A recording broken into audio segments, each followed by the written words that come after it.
Hello friends, सबसे पहले update study में आपका स्वागत है। अपडेट स्टडी चैनल पर मोस्ट इम्पॉर्टेंट क्वेश्चन पढ़ने के लिए और अधिक से अधिक वीडियो पाने के लिए हमारे चैनल को लाइक शेयर सब्सक्राइब और कमेंट जरूर करें। पीडीएफ पाने के लिए दिए गए व्हाट्सएप नंबर को ज्वाइन करें। आज का हमारा पहला क्वेश्चन है, मधुमक्खी नन एवं प्रबंधन क्या कहलाता है? इसका जवाब है एपीकल्चर। हमारा दूसरा क्वेश्चन है, रक्त का थक्का बनने में सहायक विटामिन कौन सा है? रक्त का थक्का बनने में सहायक विटामिन के होता है। हमारा अगला क्वेश्चन है, कैल्शियम एल्यूमिनेट तथा कैल्शियम सिलिकेट कमीशन क्या कहलाता है? सीमेंट। जवाब है सीमेंट। क्वेश्चन फिर से देखते हैं, कैल्शियम एल्यूमिनेट तथा कैल्शियम सिलिकेट कमीशन क्या कहलाता है? तो सीमेंट कहलाता है।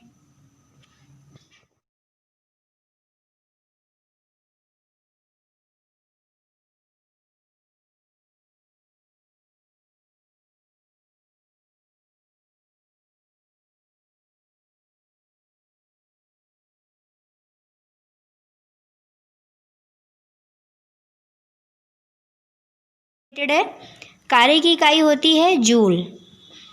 फिर से क्वेश्चन देखते हैं, कार्य की इकाई क्या होती है? इसका जवाब होगा जूल। अगला क्वेश्चन है, क्लोरोफ्लोरोकार्बन को किस नाम से जाना जाता है? क्लोरोफ्लोरोकार्बन को किस नाम से जाना जाता है? फेनॉन। क्लोरोफ्लोरोकार्बन को फेनॉन नाम से जाना जाता है। हमारा अगला क्वेश्चन है, मोस्ट इम्पॉर्टेंट क्वेश्चन है, आधुनिक परमाणु सिद्धांत का प्रणेता किसे माना जाता है? जॉन डाल्टन को। सेब को दांतों से काटने के लिए किस प्रकार के दांतों का उपयोग किया जाता है? क्वेश्चन फिर से देखेंगे, सेब को दांतों से काटने के लिए किस प्रकार के दांतों का प्रयोग किया जाता है? इसका जवाब है कृतक दांतों का प्रयोग किया जाता है। हमारा अगला क्वेश्चन है, कौन से दो रंगों को मिश्रित करने से हरा रंग तैयार होता है? तो डियर फ्रेंड्स, इसका जवाब बहुत ही सिंपल है, नारंगी और बैगनी। नारंगी और बैगनी इन दो रंगों को मिश्रित करने से हरा रंग तैयार होता है। हमारा अगला क्वेश्चन है, आरएनए का अभिप्राय क्या है? एक बार फिर से क्वेश्चन देखते हैं। ये 6 to 12 थी नहीं, बल्कि सभी परीक्षाओं में ये क्वेश्चन पूछा जाता है एमसीक्यू के रूप में। आरएनए का अभिप्राय क्या है? तो आरएनए का अभिप्राय राइबोन्यूक्लिक एसिड होता है।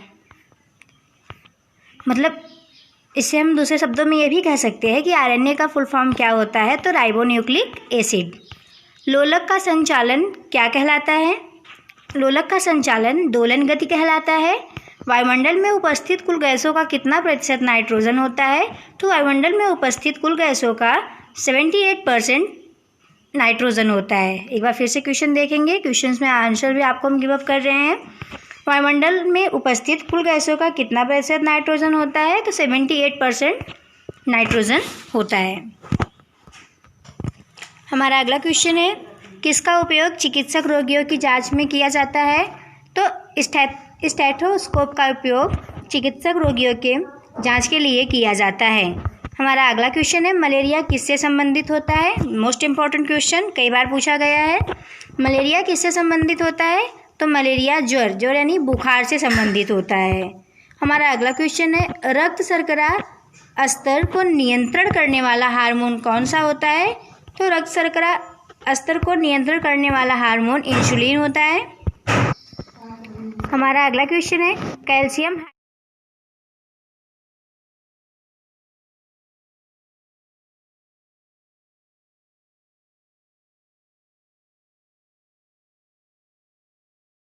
सहायक पत्तियों के हरे पदार्थ को क्या कहते हैं? प्रकाश संश्लेषण में सहायक पत्तियों के हरे पदार्थ को क्लोरोफिल कहते हैं। मोस्ट इम्पॉर्टेंट क्वेश्चन था ये। अगला क्वेश्चन है, पीतल हवा में किस गैस की उपस्थिति के कारण बेदरंग हो जाता है? पीतल हवा में किस गैस की उपस्थिति के कारण बेदरंग हो जाता है? एक बार फिर से क्वेश्चन देखेंगे, पीतल हवा में किस गैस की उपस्थिति के कारण बेदरंग हो जाता है? इसका आंसर है ऑक्सीजन। हमारा अगला क्वेश्चन है, बार किसकी इकाई है? वायुमंडलीय दाब की इकाई होती है बार।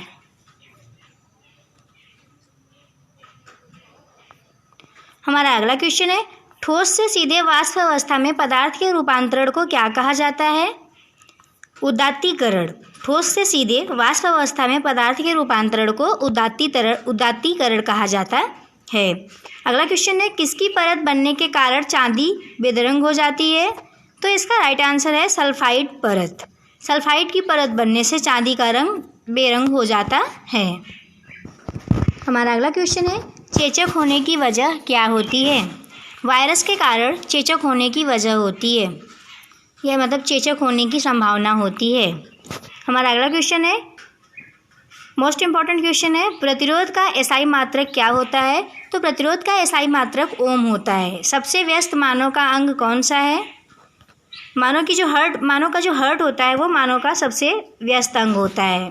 मोस्ट इम्पॉर्टेंट क्वेश्चन है, कई परीक्षाओं में पूछा भी जाता है कि सबसे व्यस्त मानव का अंग कौन सा होता है? तो इसका सिंपल सा जवाब है हर्ट, यानी कि दिल। हमारा अगला क्वेश्चन है, बेकरी में साधारण तथा उपयोग किए जाने वाला बेकिंग सोडा वास्तव में क्या है? तो इसका जवाब होगा सोडियम बाइकार्बोनेट। बेकरी में साधारण तथा उपयोग किए जाने वाला बेकिंग सोडा वास्तविक में सोडियम बाइकार्बोनेट होता है। आनुवंशिकता की इकाई क्या होती है? मोस्ट इम्पॉर्टेंट क्वेश्चन, बायोलॉजी से रिलेटेड है, बहुत परीक्षाओं में पूछा भी गया है। ये आनुवंशिकता की इकाई को जीन कहा जाता है। आनुवंशिकता के नियम की खोज किसने की थी? Gregory Mendel. Most important question, जितने भी क्वेश्चन इंपॉर्टेंट है हम सब पे आपको बोल रहे हैं कि मोस्ट इम्पॉर्टेंट क्वेश्चन है, यह बायोलॉजी से रिलेटेड है। आनुवंशिकता के नियम की खोज ग्रेगरी मेंडल ने की थी। नेक्स्ट क्वेश्चन, कोशिका झिल्ली किसमें पाई जाती है? पादप एवं पश कोशिका दोनों में। पानी की अस्थायी कठोरता को क्या डालकर दूर किया जा सकता है? मोस्ट इम्पॉर्टेंट क्वेश्चन, केमिस्ट्री से रिलेटेड है। पानी की अस्थायी कठोरता में क्या डालकर दूर किया जा सकता है? तो पोटेशियम परमैंगनेट को डालकर पानी की अस्थायी कठोरता को दूर किया जा सकता है। पानी का अधिकतम घनत्व कितना होता है? पानी का अधिकतम घनत्व कितना होता है? तो इसका जवाब है 4 डिग्री सेल्सियस। पानी का अधिकतम घनत्व 4 डिग्री सेल्सियस होता है। हमारा अगला क्वेश्चन है, निकट दृष्टि दोष दूर करने के लिए किसका उपयोग किया जाता है? तो इसका जवाब है निकट दृष्टि दोष को दूर करने के लिए अवतल लेंस का उपयोग किया जाता है। हमारा अगला क्वेश्चन है, मानव शरीर में सबसे बड़ी धमनी कौन सी होती है? तो मानव शरीर में सबसे बड़ी धमनी महाधमनी होती है, जिससे हमारे शरीर में शुद्ध रक्त पहुंचता है, जिसके द्वारा हमारे शरीर में शुद्ध रक्त पहुंचता है। और महाशिरा ऐसी धमनी होती है जिससे हमारे शरीर का अशुद्ध रक्त बाहर निकलता है। हमारा अगला क्वेश्चन है, सौर प्रणाली में सबसे बड़ा प्राकृतिक उपग्रह कौन सा होता है? तो गैनीमीड सौर प्रणाली में सबसे बड़ा उपग्रह होता है। गैनीमीड सौर प्रणाली में सबसे बड़ा उपग्रह होता है। हमारा अगला क्वेश्चन है, शरीर के किस अंग में आयोडीन संचित रहता है? थायराइड ग्रंथि में आयोडीन संचित रहता है। समतल दर्पण की नाभिक कितनी होती है? अनंत। समतल दर्पण की नाभिक कितनी होती है? अनंत। ध्वनि की प्रबलता किस प्रकार निर्भर करती है? ध्वनि की प्रबलता आयाम पर निर्भर करती है। एक बार फिर से, ध्वनि की प्रबलता किस पर निर्भर करती है? तो ध्वनि की प्रबलता आयाम पर निर्भर करती है।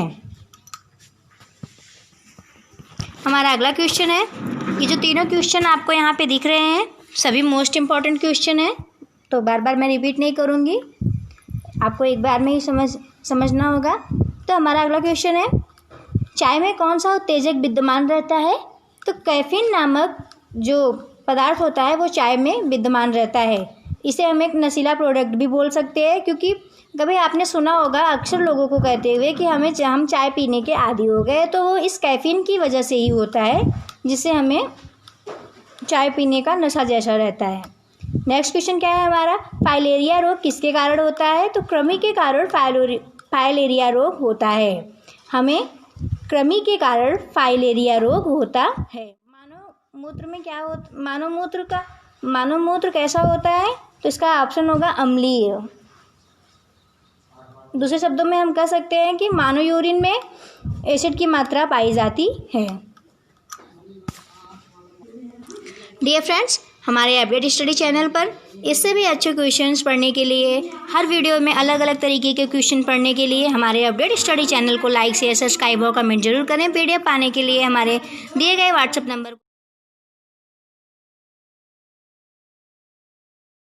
है। विटामिन ए का रासायनिक नाम क्या है? रेटिनॉल विटामिन ए का रासायनिक नाम होता है। क्रायोजेनिक इंजनों का अनुप्रयोग कहाँ किया जाता है? रॉकेट टेक्नोलॉजी में क्रायोजेनिक इंजनों का उपयोग किया जाता है। नेक्स्ट क्वेश्चन, पलकों के किनारे कौन सी ग्रंथियाँ पाई जाती हैं? मीबोमियम ग्रंथि पलकों के किनारे पाई जाती हैं। हमारी आंखों की पलकों के किनारे पे मीबोमियम ग्रंथियाँ पाई जाती हैं। मोस्ट इम्पॉर्टेंट क्वेश्चन था ये। हमारे जो तीनों क्वेश्चन आपको दिख रहे हैं मोस्ट इम्पॉर्टेंट क्वेश्चंस हैं। सभी क्वेश्चंस को ध्यान से पढ़िएगा। तो हमारा अगला क्वेश्चन है, मनुष्य की आहार नाल के किस भाग में कोई एंजाइम नहीं पाया जाता है? तो मनुष्य के आहार नाल के ग्रसिका भाग में कोई एंजाइम नहीं पाया जाता है। आमाशय की दीवार में कौन सा एंजाइम निकलता है? आमाशय की दीवार में गैस्ट्रिन नामक एंजाइम निकलता है। रुधिर किस प्रकार का एक ऊतक है? रुधिर संयोजी प्रकार का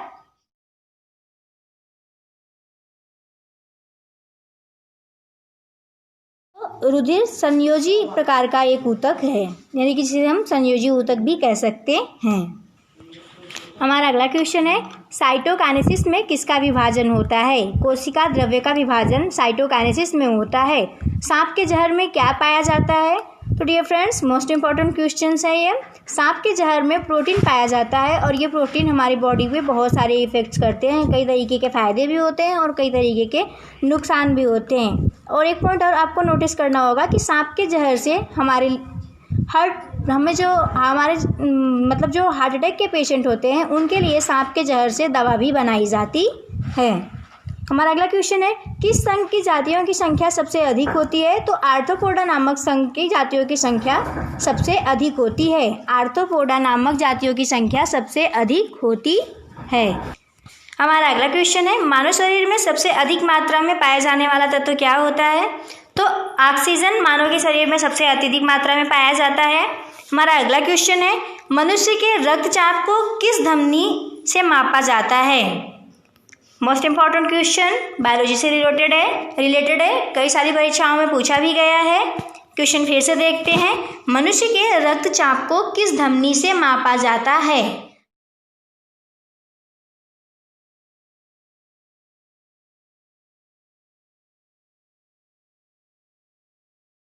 क्या होता है?